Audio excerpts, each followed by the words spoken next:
Oh, I gotta go. I have to go to the bathroom. Oh, oh. Hanging out with my family today, my sissies. I have 4 sissies. Sherry, Banana, Dee Dee, and LaShone. And we're at my parents' house.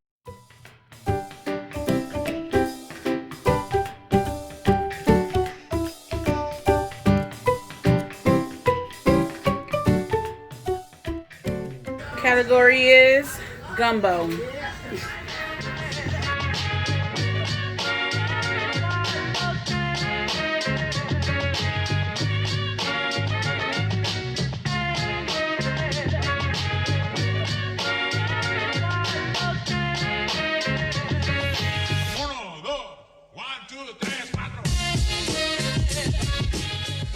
This is the face behind the gumbo.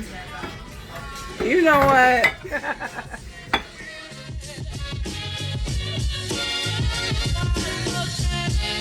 So what I do is I triple season my shrimp, my chicken. If you notice, the chicken is like super seasoned. But you have to do that because if you put it in some boiling water, it ain't gonna taste good. You cannot use wieners. That is a no for gumbo. These are really good now. These are the everwood. These are kind of, to me, has a little more flavor than the andouille, because when you're using the andouille don't have as much flavor. It has more of a spice. That's just spices. Yes. She wants some banana bread. I heard you ask her over there. Yeah. Are you gonna cut it? Yeah, she want coffee and Don't cut my bread wrong, Banana, but okay. what happened? Don't cut my bread wrong. Well, let me, you video, I hold the video, you come and cut it. Thanks.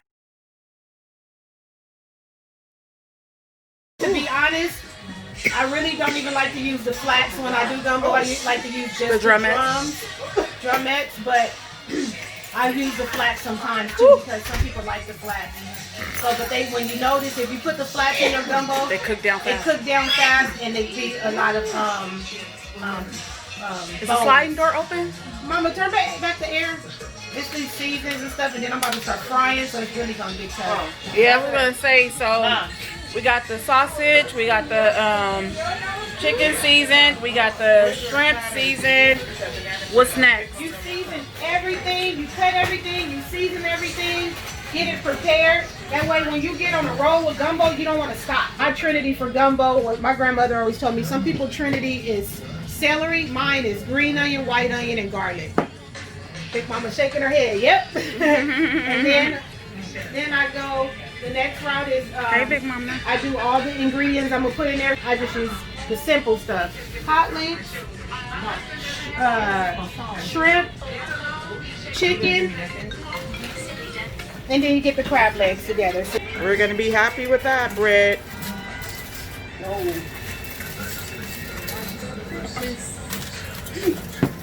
That's what I'm talking about. It got nuts in there, right? There's nuts in there. Requested for LaShone. I love nuts. I do too. Mama said, I like nuts. I said, I do too. And not the nuts you're talking about, nasty. I like those nuts. Oh my! This one over here being nasty. I was saying regular nuts. I didn't say not one thing. I like nuts in the bread. That's it. Oh my God, I like. All right now.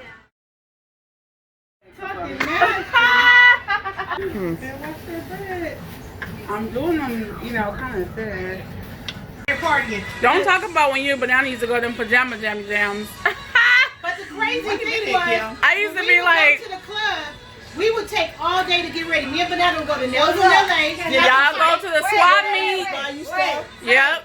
Fight. We would have a fight. And she would be like, I used to be like, I can't wait to get older so I can go to. Oh, no. I want to ask a question now. Oh, Lord. Now, Long as you ready to answer some questions of your own. Yeah. But go ahead. Okay, because I got some. I want to know which one of y'all ladies took my license to get in the club. Not me. You know it was LaShone. I did. Them other ones too late. Well, wait a It was minute. that How one. old were you? barely 18. You know why? You know why I'm asking that, huh? Wow, you Somebody got mailed you your license one time from the club. They took them from me and said that is not true. And my heart was beating so fast. I was like, I gotta put it back in her wallet. Mama probably on there with a Jerry curl. So now, after all these years, I found out who Diddy was like, No, it's not, LaShone. You have to do it off the song. I'm gonna show you it. I'm gonna Yeah, I show wanna you do it. oh, They'll y'all in flag Marie's you. Kitchen.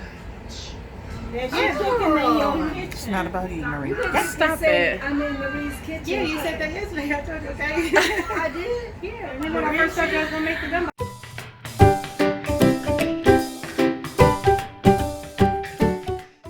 So now we're gonna get started on the gumbo. What you do is you prepare everything, have it all ready. That way you can go step by step by step. 1, 2, 3 steps. So I have the chicken gizzards cooking separate. You always want to make those separate because it takes a while and you don't want to mix them in with the gumbo. Now, do you have to use gizzard or? No, Okay. you don't have to use gizzards, but for me, I was raised on gizzards in my gumbo from what my grandmother made, so I do it exactly the way she do. In this pot, you have your base going. That's dry shrimp and all your seasonings. And the reason why you do that is because a lot of people like to use broth. I don't use broth. I make the broth myself with dry shrimp in the water and season the water. So once you start pouring all your stuff in there, you got a seafood broth already going. Your shrimp hulls, you take those and put them in some water and put some seasonings and like stock, like onions and all that, and then you make a broth with those too. That's what my grandmother used to do. And then what you want to do is get your skillet like piping hot. So I start my chicken. I used to fry my seafood. And when I'm frying the chicken, you're gonna let it fry to the point where it looks like it's burned, but it's not. Because what it's going to do, give it a good flavor in your gumbo. Yeah. And a good color. Because food is about look and taste. So you just start dropping your crab in there. It's how the chicken looking so far. And of course you wash your crab off really good. And what your crab is doing now is giving your base more flavor. But you don't want to put it in there too early because you don't want them to be soggy. But you don't want to put it in there too late because when you bite into your crab, you want that gumbo juice to be coming out of the crab, not just water. 2 things you don't do when you're cooking gumbo, you don't start adding that stuff to the pot. You want to add everything at the same time into the pot. I build another trinity.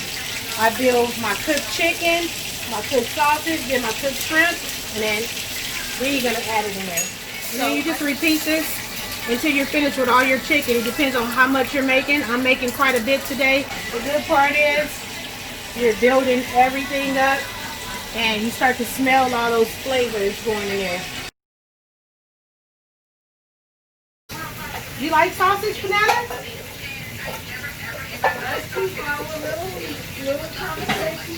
No, let's keep it dirty.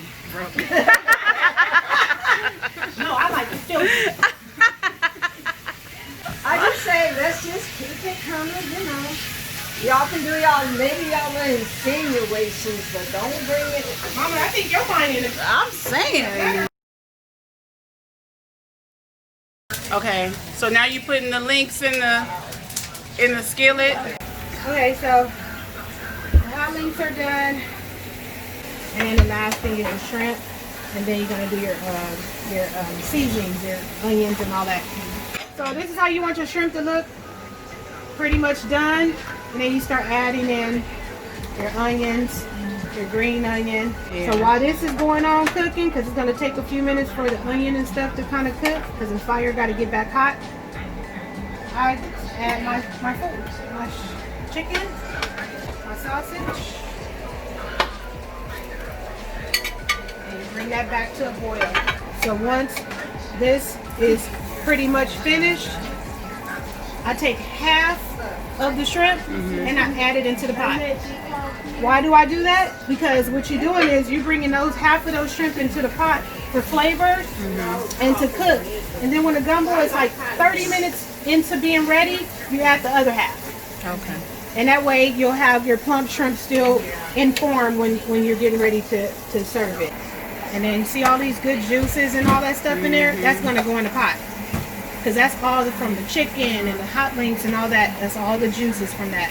So that's gold for your flavor. Okay, so these are the chicken gizzards. I boil them separately with onions and garlic and green onion and a lot of seasoning.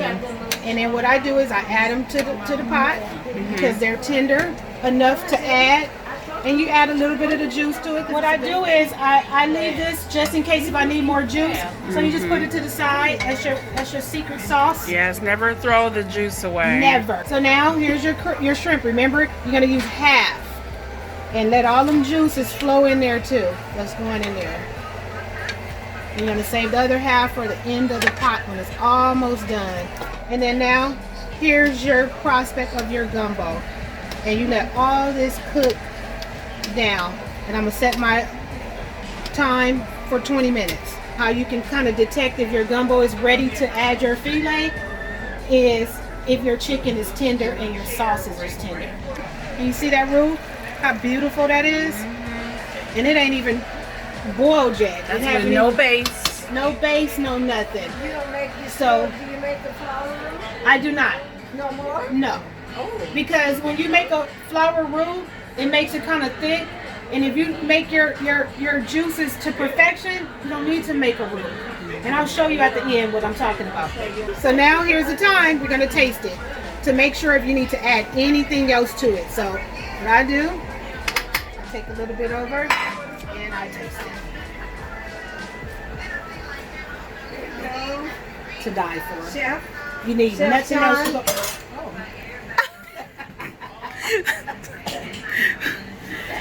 Mom The wants tricky- camera time. She's like, LaShone, excuse me, here are your towels. Hey, mommy. Hey. Y'all know y'all in Marie's When kitchen. I was about to say that, but You ready? Can you imagine once all the shrimp? 20 minutes? No, I'm good. Back up the table. Just that taste right now, man, it is amazing. And Yeah. that's when you know that you fried all your stuff correctly and everything. 'Cause it's you can tell just by looking at it right now. here. Wait, is one of those mine? Look, is one of those mine? I want the one with the onions on it. Me too. Big Mama. You want a shrimp? I mean, you gotta go take it to her, banana. It might be salty though because I extra seasoning. That's perfect. That's when you know your gumbo gonna be good when you taste that juice when it's first good. It was really good. And I ain't just saying that. Got that water. Kind of salty, It's a bit. Big Mama. Spicy. Oh. Mama. Once I add the shrimp, I kind of take a chicken and I try to see if I can break it, and I can. So it's right where it needs to be. So I'm gonna let it simmer for another 10 minutes. Then I'm gonna add my filet, and you just stir in your filet with your spoon. I recommend you use a spoon with holes, and that way it's kind of like stirring in with the spoon. And what you're doing when you're doing this, you're forming a instead of making a roux, you're forming a roux to your gumbo. And I use Zatarain's gumbo filet for a pot like this. Two things of filet. Thanks, Kim, for getting an extra one. Start stirring from the top, and then you go from the bottom. Stir from the top, and then go from the bottom. And now, there it is, with no roux.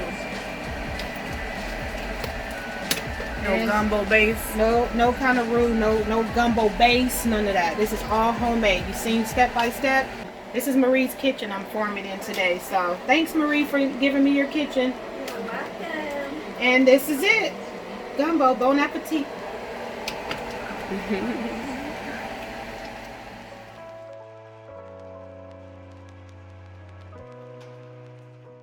How did you guys like the gumbo? It was good. Good. It was Excellent. delicious. Okay, good. That's the way we make New Orleans gumbo, taught from me, from my grandmother, and I was glad to share it with everybody. And stay tuned for more stuff. I thank all my beautiful girls for coming into Marie's kitchen. Lord. Thank you. Y'all, I hope y'all enjoy and just take every step that LaShone gave you, and I guarantee you're going to have a delicious gumbo as well. Love you. Bye.